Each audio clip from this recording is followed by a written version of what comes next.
Asalaamu calaykum waraxmatullaahi wabarakaatu. Anigu waa Cimraan Shacali Garaad. Maanta waxaan ku suganahay togga lagu magacaabo Man River ama webiga Man. Webigan ayaa waxa uu maraa qambalaha Qundi oon maanta ku suganahay ama aan joogay muddooyinka dambe.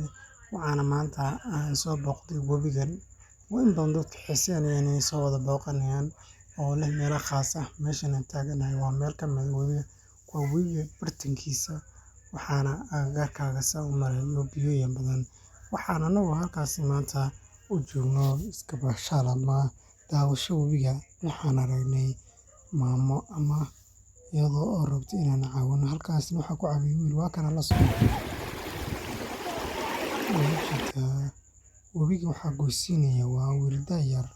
Webigana kama shaqeeyo balse wuu garab siinayaa wiilkan yar. Ziki baa lagu magacaabaa. Halka maamada ay sugayaan gabdho. Wiilkan iyo hadda wuu iska istaagay saad u jeedaan.